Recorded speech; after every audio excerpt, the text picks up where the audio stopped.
Welcome to Learn English at Home 79. I'm your host, Anna. Today, we have a story about Sam, a regular boy who visits a royal palace and has a surprising adventure.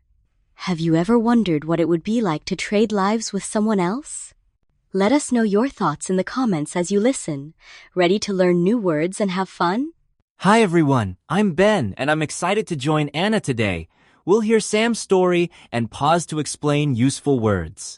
Remember, if you hear a new word, we'll stop and explain it so you can understand and use it in your daily life. Let's start.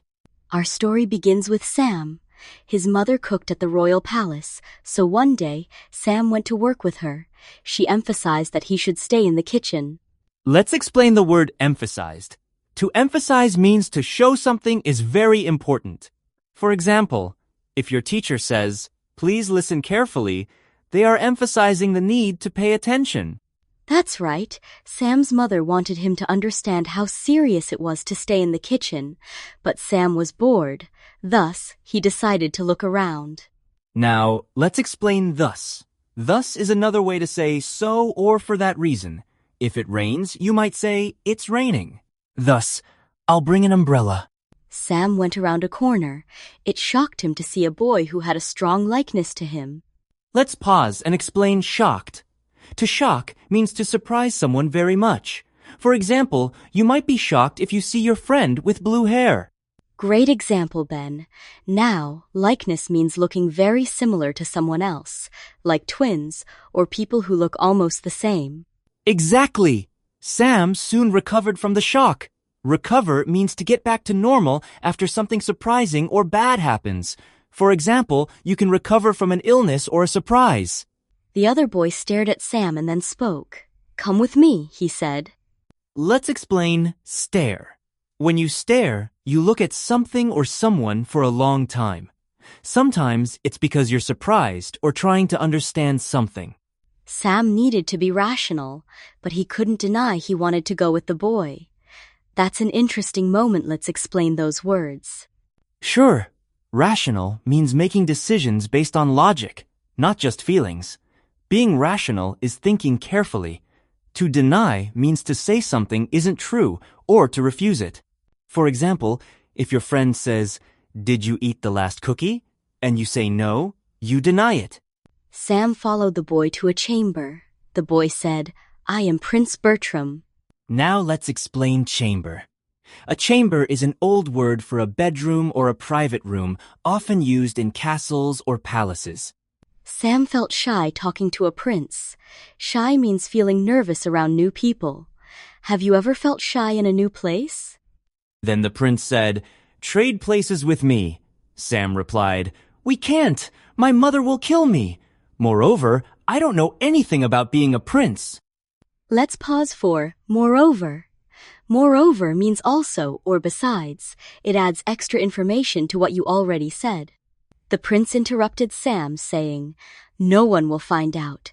We look the same, and even our gestures are the same. It will only last for a week." Here's a new word, interrupt. To interrupt is to stop someone while they are talking. For example, if you speak while your friend is sharing a story, you interrupt them. Good point.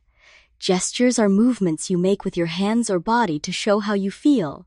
For example, waving is a gesture to say hello. The prince said it would only last a week. Last means to continue for a period of time. A movie can last 2 hours, or a vacation can last a week. Sam said okay. Soon, his perspective on being a prince changed.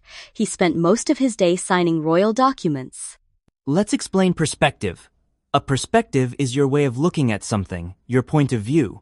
If you see someone working hard, your perspective might change about their job.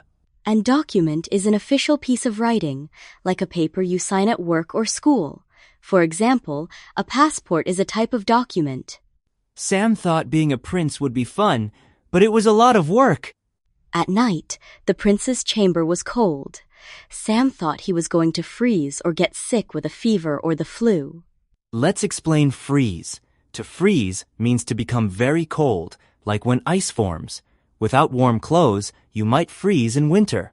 A fever is when your body temperature is high, usually because you are sick, and flu is a common sickness that makes you feel tired, with body aches and sometimes a fever.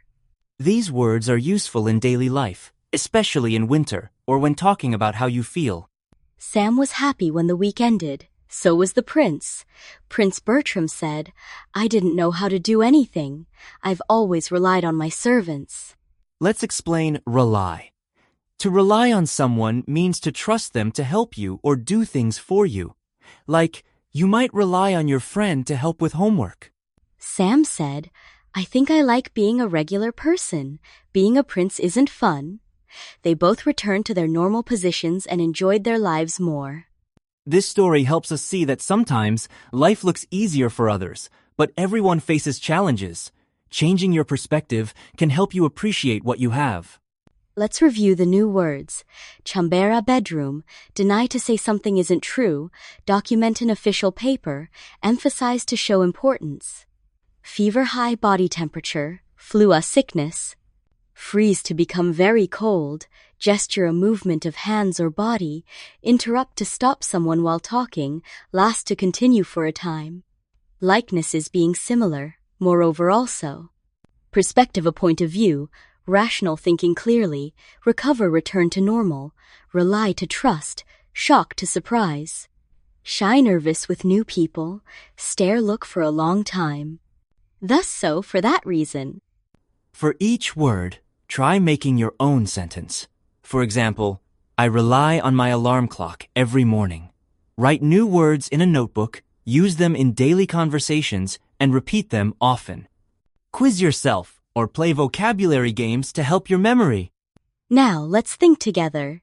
If you could change places with anyone for a week, who would you choose and why?